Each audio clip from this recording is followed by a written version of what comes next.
नमस्कार दोस्तों, आज हम लोगों के लिए एक बहुत ही महत्वपूर्ण टॉपिक जो सामने आपको दिख रहा होगा, मौलिक अधिकार, फंडामेंटल राइट्स।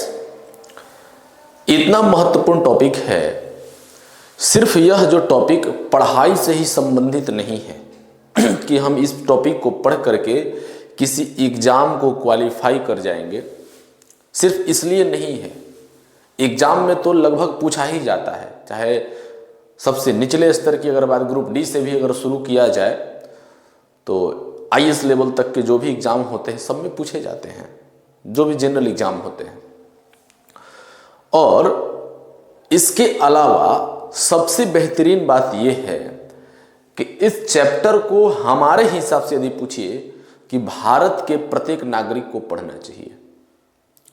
आपको किसी भी परीक्षा में पास करना है, नहीं करना है, यदि आप भारत के हैं, भारत के नागरिक हैं, तो आपको अपने मौलिक अधिकारों के बारे में जानना आवश्यक है, क्योंकि यह आपको स्वतंत्रता पूर्वक कहा जाए जीवन जीने की राह को दिखलाता है, आपको अधिकार और आपकी मांगों के बारे में चर्चा करता है, आपको आपके पावर को बतलाता है कि आपके पास कौन कौन सी पावर है। इसलिए अगर कहा जाए, इसीलिए मैं कह रहा हूं कि सिर्फ पढ़ने के उद्देश्य से ही नहीं, भारत के प्रत्येक नागरिक को इस चैप्टर को जरूर पढ़ना चाहिए। तो चलिए शुरू करते हैं। हमारा आज का टॉपिक है मौलिक अधिकार यानी फंडामेंटल राइट्स। इसको अगर देखा जाए कि भारतीय संविधान के भाग 3 और अनुच्छेद 12 से 35 तक जो चीजें दी गई है वो हमारा मौलिक अधिकार है। सबसे पहले प्रश्न यहां उठता है कि मौलिक अधिकार है क्या। तो मौलिक अधिकार को समझने से पहले हम लोग एक छोटा सा शब्द को सबसे पहले समझते हैं। वो शब्द क्या है? वो है अधिकार। कि अधिकार है क्या, अधिकार किसको कहते हैं, पहले इसको समझ लेते हैं, तब हम लोग समझेंगे कि मौलिक अधिकार की ओर बढ़ेंगे। शॉर्ट में समझ लेते हैं। अधिकार कोई पूछेगा कि है क्या, साधारण शब्दों में आप कह सकते हैं अधिकार किसी व्यक्ति का अपने लोगों, अपने समाज और अपने सरकार से जो दावा पेश करता है कोई व्यक्ति। सपोज आप अपने लोगों से किसी चीज का दावा रखते हैं। दावा कहने का मतलब आप अपने हक की जहां बात करते हैं लोगों से, समाज से और अपने सरकार से, तो उसको कहा जाता है कि वो आपका अधिकार है। लेकिन सिर्फ इतना कह देने से अधिकार नहीं है। जैसे मान लीजिए कि आप वर्तमान में अभी एक विद्यार्थी हैं, अभी आप पढ़ रहे हैं, तो आपका ये अधिकार नहीं है सरकार से कि आप कह दीजिए नीतीश कुमार को कि आप कुर्सी छोड़िए हम बैठेंगे। ये आपका अधिकार नहीं है। अधिकार का भी एक लिमिट बनाया गया है कि आपका अधिकार क्या क्या हो सकता है। तो अधिकार की बात किया जाए तो हम लोग 4 अगर कहा जाए सेंटेंस में समझ लेंगे कि कौन सा अधिकार, आखिर अधिकार वो वाकई में आपका अधिकार है या नहीं है। तो पहले अधिकार की बात करेंगे तो क्या होना चाहिए आपका अधिकार, यानी दावा ऐसा होना चाहिए जो तार्किक हो। तार्किक कहने का मतलब कि वह उसमें वाकई में होना चाहिए कि नहीं आपका उचित है, उचित या तार्किक कहिए। दूसरे शब्दों में अगर कहा जाए कि और अधिकार ऐसा भी होना चाहिए, आपको अपने अधिकार की इस प्रकार से दावा करना चाहिए जिसमें दूसरों के अधिकारों का आदर हो। 2 बातें, एक अधिकार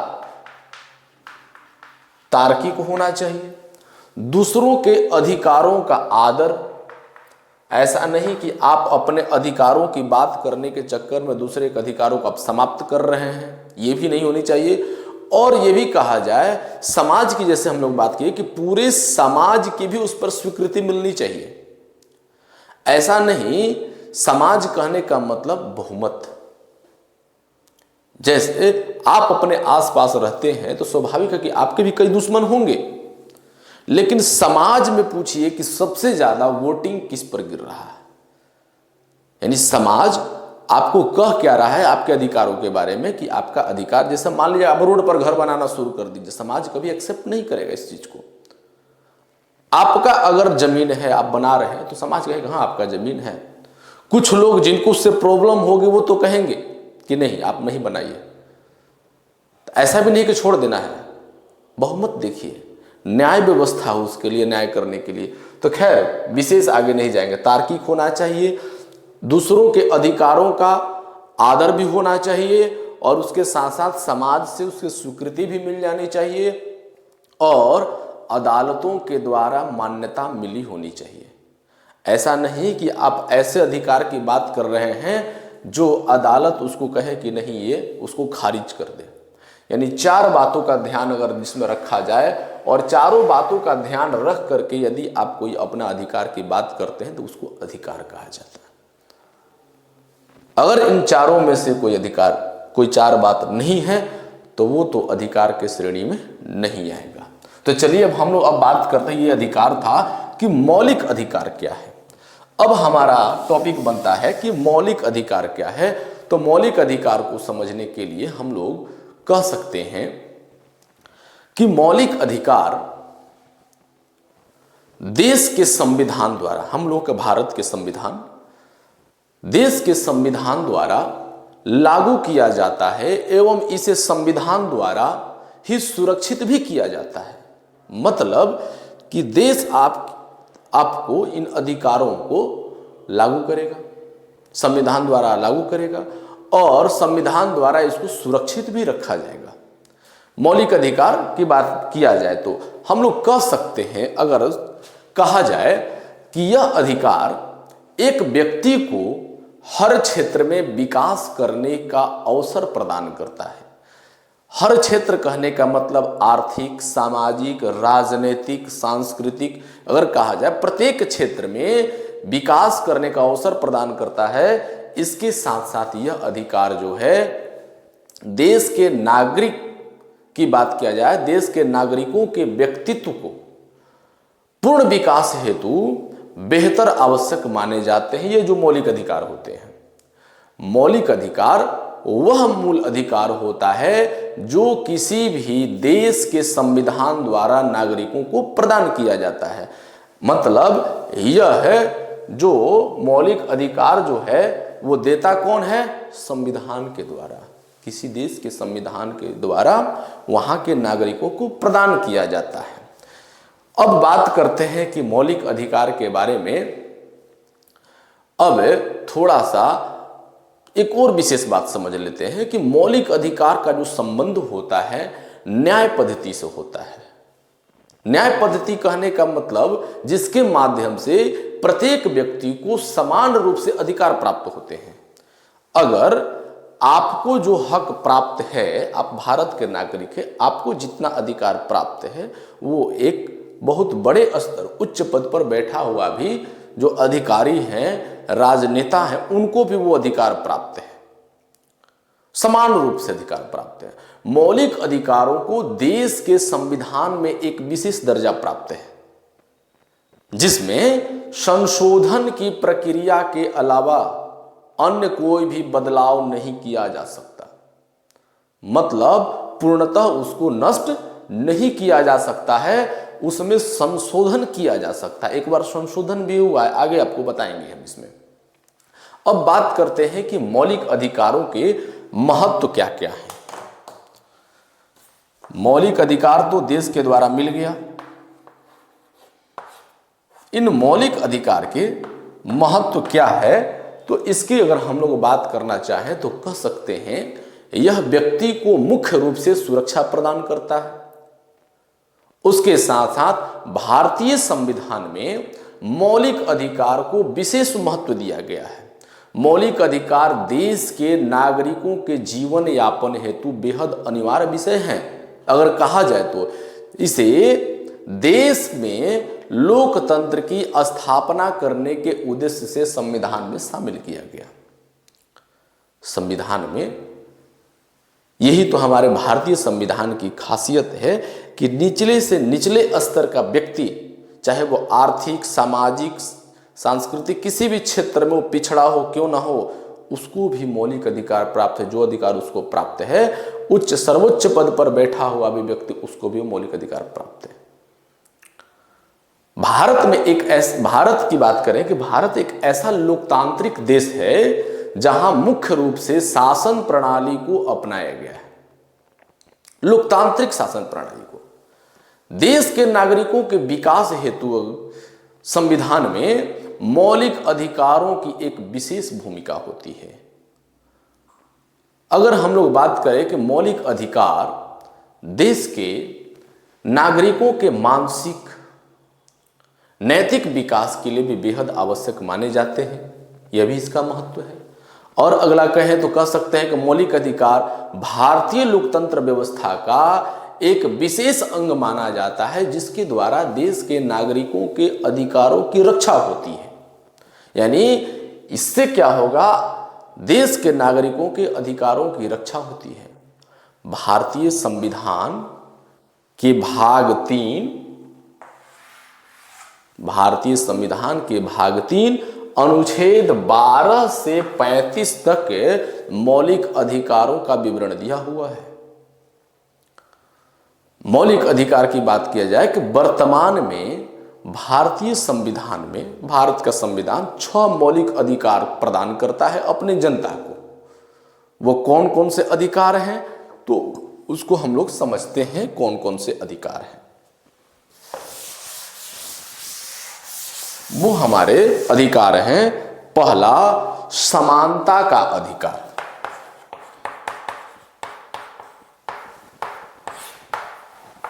समानता का अधिकार यह जो है अनुच्छेद 14 से लेकर के 18 तक है। दूसरा स्वतंत्रता का अधिकार, दूसरा स्वतंत्रता का अधिकार यह जो है 19 से अनुच्छेद 22 तक है। तीसरा है शोषण के विरुद्ध अधिकार,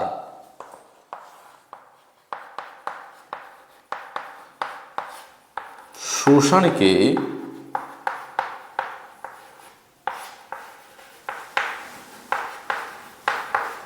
विरुद्ध अधिकार यह है आपका अनुच्छेद 23 और 24 तक।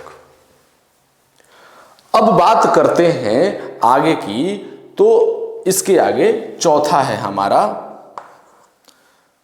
पहले तीनों को हम लोग समझ लें, या हम लोग पहले एक बार नोट डाउन कर लेते हैं। जो लोग कॉपी पेन लेकर नहीं बैठते हैं, लेकर बैठिए, स्क्रीनशॉट करके भी रख सकते हैं, उसको लिखने का भी प्रयास कीजिए। चौथा है धर्म की स्वतंत्रता का अधिकार। धर्म की स्वतंत्रता का अधिकार यह जो है कि कहा जाए तो अनुच्छेद 25 से लेकर के 28, यह है धर्म की स्वतंत्रता का अधिकार। पांचवा हमारा है शिक्षा संबंधी अधिकार, और कह सकते हैं संक्षेप में संस्कृति और शिक्षा संबंधी अधिकार। संस्कृति और शिक्षा संबंधी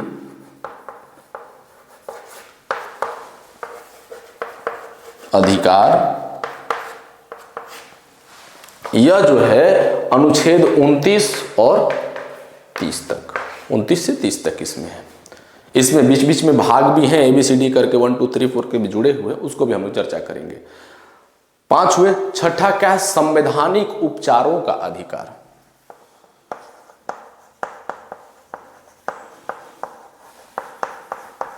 संवैधानिक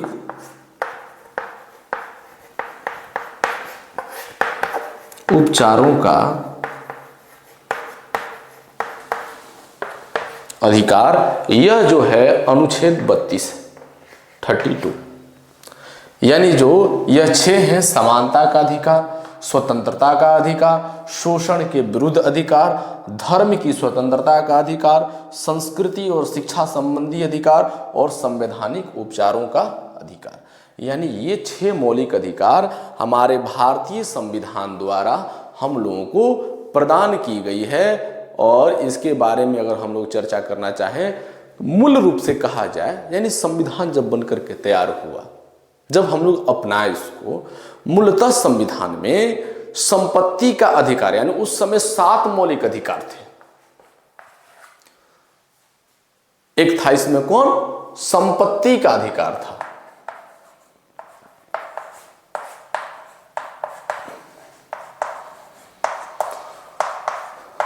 ये संपत्ति का अधिकार जो था अनुच्छेद 31 में शामिल था। ये अनुच्छेद 31।